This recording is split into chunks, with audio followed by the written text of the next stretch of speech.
کشمیر کی بار بار بات کر رہے ہیں اور جو جس طرح سے ہائفنیٹ دوبارہ ری ہائفنیٹ ہو گیا ہے پاکستان اور بھارت، اس کے کشمیر کا ذکر بار بار ہو رہا ہے، لیکن ماضی کے اندر 2019 میں بھی پریزیڈنٹ ٹرمپ کشمیر کا مسئلہ سالو کرانے کی آفر کر چکے تھے، میڈیشن کی آفر کر چکے تھے۔ آپ کو اس وقت لگ رہا ہے کہ یہ آفر اس کے مقابلے میں مختلف ہے یا ہی really means business right now? کیونکہ 2019 میں اس آفر کے اوپر پھر آگے ہم نے دیکھا کچھ اثر نہیں پڑا، کچھ ٹرانسلیٹ نہیں ہوا کسی چیز کے اندر۔ یہ دو تین چیزیں بیک وقت ہوئی ہیں، ایک تو کشمیر انٹرنیشنلائز ہوا ہے، دوسرے یہ ہوا کہ تجارت کا ذکر کیا ہے۔ صدر ٹرمپ نے بار بار کہا ہے کہ انہوں نے دونوں ملکوں کو، ہندوستان اور پاکستان کو، تجارت کا راستہ دکھایا اور انہوں نے کہا کہ بجائے جنگ کے، ایک جوہری جنگ کے، آپ تجارت کی طرف مائل اور آمادہ ہوں۔ اور تیسری چیز جو ہے مسئلہ کشمیر کے اوپر انہوں نے صحیح گفتگو کے لیے جو ہے آغاز کیا ہے اس میں۔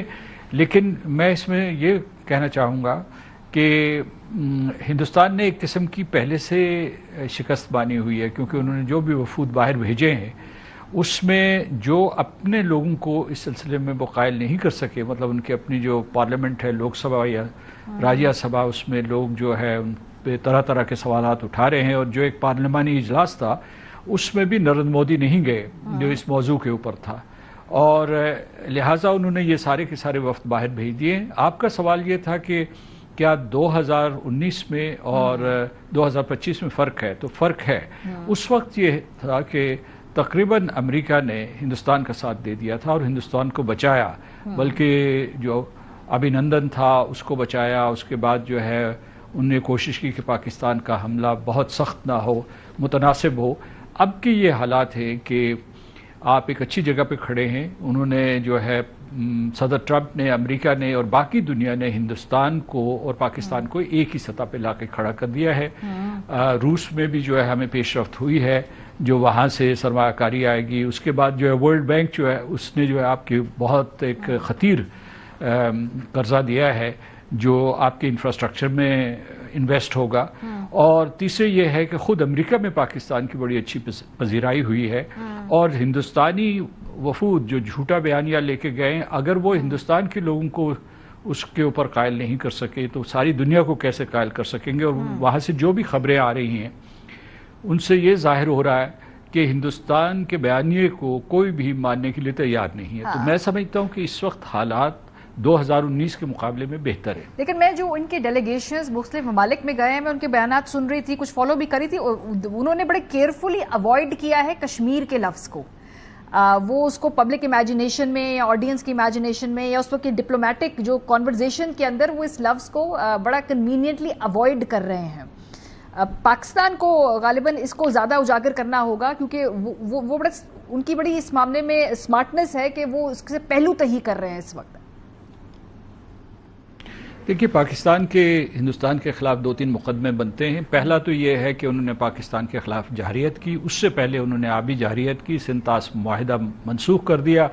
پھر جو مسئلہ کشمیر ایک دیرینہ مسئلہ ہے، اس کے حل کے راہ میں وہ رکاوٹ ہیں، اور انہوں نے جو مختلف جگہوں پہ جو باتیں بتانے کی کوشش کی ہیں، اور ایک تو جو ان کے وفود ہیں وہ ایک جونیئر سطح پہ ملے ہیں، مطلب ہے کہ امریکہ میں جو واشنگٹن میں کانگریس سے ملیں گے، سینٹ فارن ریلیشنز کمیٹی سے ملیں گے اور ہاؤس فارن افیئرس کمیٹی سے ملیں گے، یا جہاں کہیں بھی وہ لاطینی امریکہ میں کولمبیا میں گئے یا سنگاپور گئے یا ساؤتھ کوریا گئے یا قطر گئے یا کویت، ان جگہوں پہ جہاں بھی وہ گئے ہیں تو انہیں کوئی لوگوں نے ان کی بات سنی انسنی کر دی ہے، اور تو اس وجہ سے۔ لیکن یہ کہ میں اس لیے بھی کہتا ہوں کہ ہمیں اس سلسلے میں تھوڑا سا محتاط اس لیے ہونا چاہیے توقعات کے معاملے میں، اگرچہ میں اس کے حق میں ہوں کہ صدر ٹرمپ کو بھرپور انداز سے سہولت کاری اور سفارت کاری کرنی چاہیے، ثالث کا رول ادا کرنا چاہیے امریکہ کو،